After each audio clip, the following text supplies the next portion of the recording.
One game I did bet, though, was against your beloved Tennessee Titans. I talked You've about been talking it up for 2 weeks now. I had to put my money where my mouth is, and I know the Titans are going in slightly undermanned, a potential that they could be down both A.J. Brown and Julio Jones. When you look at this Jets team, the one thing they do well is stop the run. And I think if Tennessee is without some of their key cogs in the passing game, this is a Jets team can at least contain Derrick Henry to some extent.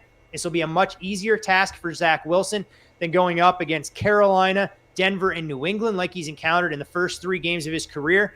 And since 2005, Clay, when teams are home underdogs of 6 points or more coming into a game where they lost by 20 points or more the game before, it's about a 61% success rate. I think the Jets are going to scare a lot of Titans fans because Titans will come into this contest thinking that they can show up and win, but I think the Jets will be in it from start to finish. Here's what's going to happen, Furman. I'm just going to disabuse you of that notion. Titans are going to win this game. We've already won the division. Gets a 3-1. Then next week, going on the road, we'll beat the Jags.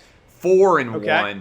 Big Monday night football game with the Bills coming to town on October 18th. Going to be a lot of fun to watch. I don't know if the Titans will win that game. They're going to play that game on a Monday, or are the Titans going to try and move it to a Tuesday or Wednesday to try and give themselves a competitive advantage? Well, the truth of the matter is we might be having our 8th or 9th team outbreak of COVID, and it might be necessary to move it a couple of days later in the week. Might happen. You saw what happened the last time on Monday Night Football when it turned into whatever night of the week football it was, and the Titans went out and dominated. I think the Titans will get to 5-1. And at that point, when you got the Colts sitting at 0-5 or whatever the heck they're going to be, I'll feel good about the division already wrapped up, just like I feel great about the Braves. I do legitimately think the way things are trending in the AFC South that the Titans could have the division wrapped up effectively on December 1st and only need 9 wins to win that division. That's how little I think of what the Colts are doing right now, although I think things will get better for them. But the Texans and Jags, they're not going to push the Tennessee Titans atop that division. So we'll see exactly how things go.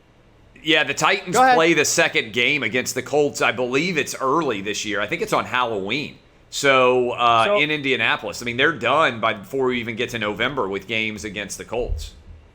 I mean, I figure you and the Travis family has already booked, the swankiest hotels they possibly can. Super Bowl weekend at SoFi Stadium. Maybe you'll be able to expense a nice little luxury suite, fully catered when the Tennessee Titans are there playing for the Lombardi Trophy. I figure you've already built that into the company budget. Oh, of course, but the problem is that when you look at the travel schedule, I don't know how many people I'm going to have to buy tickets for. I mean, my family obligations keep growing. I'm like as soon as I got rich. Bus. It's the perfect way to do it. As soon as I got rich, everybody, it's like being across the country. It's like being a first-round draft pick. You find out you got all sorts of relatives you didn't even know you had. I'm rich all of a sudden, and everybody wants me to buy stuff.